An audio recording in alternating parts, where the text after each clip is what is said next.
A successful Italian tractor manufacturer walks into the Ferrari factory in Maranello, Italy. His name is Ferruccio Lamborghini. He's rich. He's built a fortune selling tractors to farmers across Italy, and he loves fast cars. Ferruccio owns several Ferraris. He loves how they look and how they sound. But there's a problem. The clutch keeps breaking. It's the same issue on every Ferrari he owns. The clutch is weak, it burns out constantly, and replacing it is expensive. Ferruccio is frustrated. He's paying a fortune for these cars, and they keep breaking down. So he decides to go straight to the top. He drives to the Ferrari factory and asks to speak with Enzo Ferrari himself. Enzo Ferrari is a legend. He's built the most prestigious sports car brand in the world.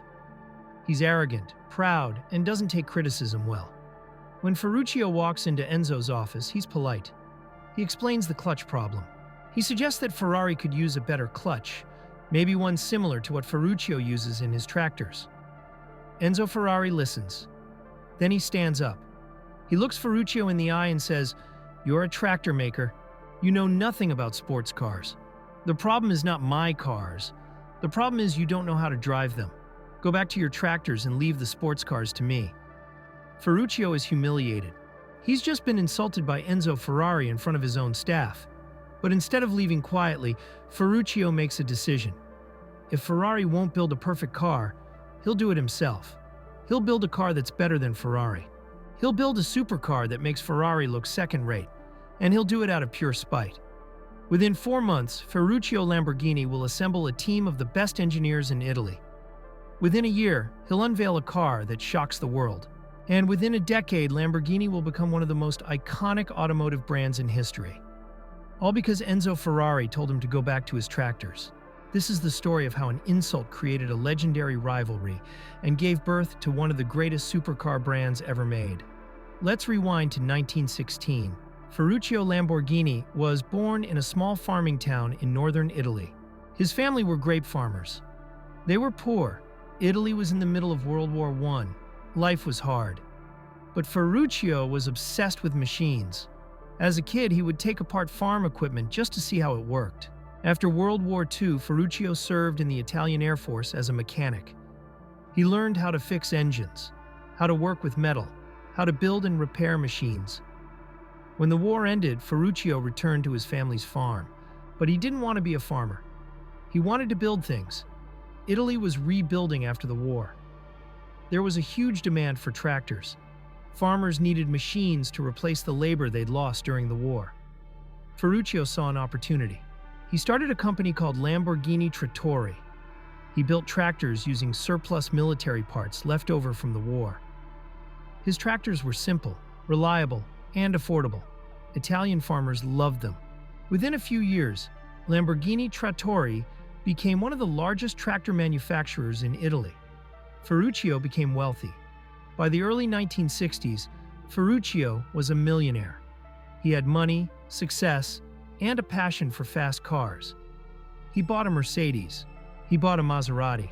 He bought several Ferraris, but the Ferraris kept breaking down, specifically the clutch. Ferruccio would be driving his Ferrari 250 GT, and the clutch would burn out. He'd have to take it to the Ferrari workshop. They'd charge him a fortune to replace it. A few months later, the same thing would happen again. Ferruccio got frustrated.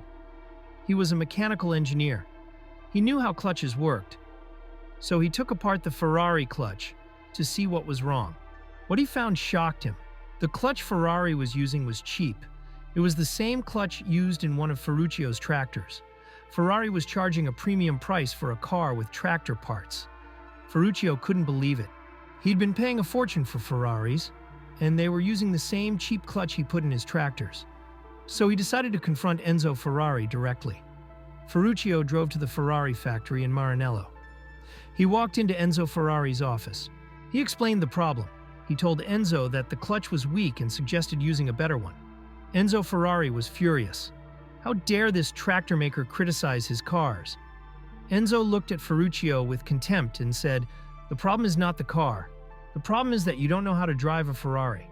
You're used to driving tractors. Let me build the cars. You stick to building tractors." Ferruccio was stunned.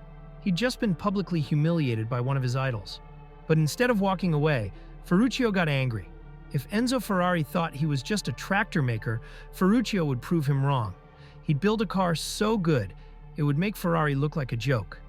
Ferruccio went home and made a decision. He would start his own car company, he would build the greatest sports car the world had ever seen, and he would do it in less than a year. Ferruccio assembled a dream team. He hired Giotto Bizzarini, one of Ferrari's top engineers who had just been fired by Enzo. He hired Gianpaolo Dallara, a young brilliant engineer. He hired a designer named Franco Scaglione. He told them, "Build me a car that's better than Ferrari in every way. I want it to be faster, more beautiful, and more reliable, and I want it done in 1 year." The team got to work. They designed a V12 engine that was more powerful than Ferrari's. They built a lightweight chassis. They focused on making the clutch perfect, stronger, smoother, and more reliable than anything Ferrari had. In 1963, just months after Ferruccio's confrontation with Enzo, Lamborghini revealed its first car at the Turin Auto Show. It was called the Lamborghini 350 GTV. The car was stunning, sleek, aggressive, and fast. Journalists and car enthusiasts were shocked. This tractor maker had just built a legitimate Ferrari competitor. But Ferruccio wasn't done. In 1964, he released the production version, the 350 GT. It was faster than the Ferrari 250 GT. It was more comfortable, and most importantly, the clutch never broke. The 350 GT was a hit. Lamborghini sold 120 cars in the first year. For a brand new company, that was incredible. But the car that truly made Lamborghini legendary came in 1966. Ferruccio unveiled the Lamborghini Miura. The Miura was revolutionary. It had a mid-mounted V12 engine, which no production car had ever done before.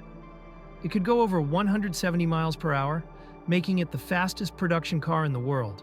It was beautiful, with curves that looked like a work of art. Car magazines called it the greatest car ever made. Ferrari had nothing like it. Enzo Ferrari was furious. This tractor maker had just embarrassed him. The Miura became a cultural icon. It appeared in movies. Celebrities bought it. Frank Sinatra owned one. The Shah of Iran owned one. It was the ultimate status symbol. Lamborghini followed the Miura with the Countach in 1974, another groundbreaking design with scissor doors and aggressive lines. Then came the Diablo in 1990, and later the Murcielago and Aventador. Each Lamborghini was bold, aggressive, and unapologetically extreme. Lamborghini became a symbol of rebellion. While Ferrari represented tradition and racing heritage, Lamborghini represented raw power and defiance. Today, Lamborghini is owned by Volkswagen Group and is worth billions. It produces some of the most desirable supercars in the world. The Urus SUV alone generates over $1 billion in revenue annually. And it all started because Enzo Ferrari insulted Ferruccio Lamborghini and told him to stick to tractors. So what happened? Enzo Ferrari's arrogance cost him. He dismissed Ferruccio as just a tractor maker. He refused to listen to legitimate criticism, and that arrogance created his greatest competitor. Ferruccio didn't accept the insult. He didn't just complain, he acted. He built a team, created a product, and proved Enzo Ferrari wrong. Most people would have walked away after being humiliated by Enzo Ferrari. But Ferruccio used anger as motivation. He channeled his rage into creating something extraordinary. Ferruccio didn't just copy Ferrari. He innovated. The mid-engine Miura was revolutionary. Lamborghini's designs were bolder, faster, and more daring than anything Ferrari made. Ferruccio Lamborghini walked into Enzo Ferrari's office to complain about a clutch. Enzo insulted him and told him to go back to his tractors. 1 year later, Ferruccio unveiled a car that rivaled Ferrari. 5 years later, he built the Miura, the greatest supercar the world had ever seen. Today, Lamborghini is a billion-dollar brand, all because one man refused to accept an insult. Because sometimes the best revenge is building something better.